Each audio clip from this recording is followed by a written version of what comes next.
Hello and welcome to 5-Minute Math. Today we are looking at the 5th grade concept of estimation with 4 operations. This is standard 5.3a in the great state of Texas, and we are using item number 31 of the 2017 released STAAR test. If you have not done so already, please go ahead and take a moment to pause the video, work this problem out on your own, unpause it, and then we will look at our answers together.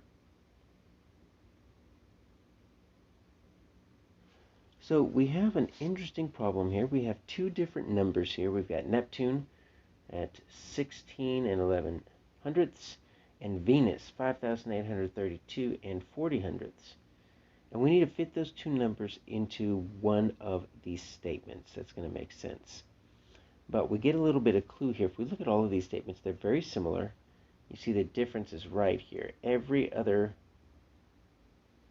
part of each statement is correct. So that's going to be the number that we're trying to figure out. And it says a day on Venus is about. So this about that we see all the way down gives us a clue that we are going to estimate. We don't need the exact answer. We can estimate by rounding. We can estimate by using compatible numbers. But we need to figure out a day on Venus. So I'm just going to write this into an equation here. V is going to stand for my day on Venus. Is, that lets me know that we're going to use an equal sign here because it doesn't say greater than, doesn't say less than or more than or less than. It says is, that's going to be our equal sign. About, there's our number, so something, times as long, so that's going to be multiply as a day on Neptune, so I'm just going to call that N. All right. So let's see if we can take a look at our Neptune and our Venus, our V and our N, and see if we can get those into a slightly more usable number since we don't need an exact number. We need an estimate. So let's start with Venus here. So Venus is going to be the bigger one, so let's just round this. 5,832.40.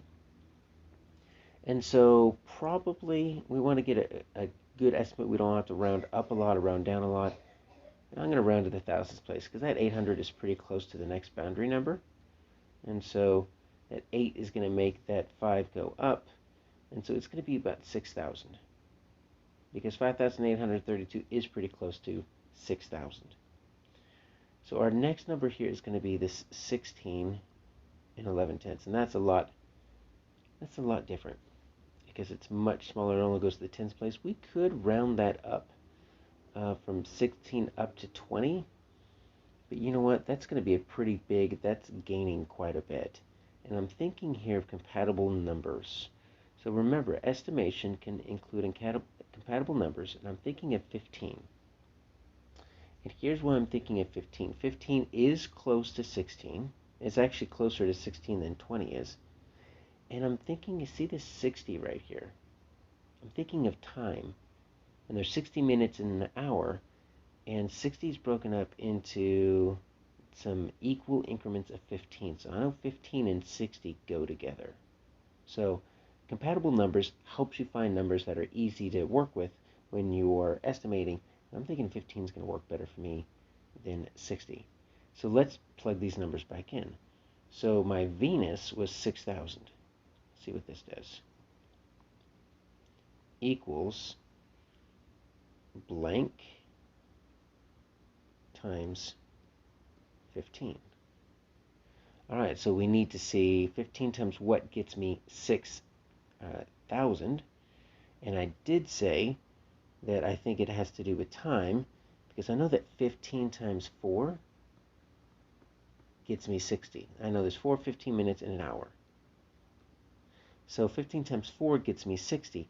I need a few extra zeros here. So you see I've got 60, and I need 2 extra zeros. And I know what happens is I can use my properties of multiples of 10, 100, 1,000. If I need those 2 extra zeros, I can just add those to this factor right here. And so 15 times 400 is going to get me 6,000. So I can put that 400 right here. And that is going to be my answer, B. A day on Venus is about 400 times as long as a day on Neptune.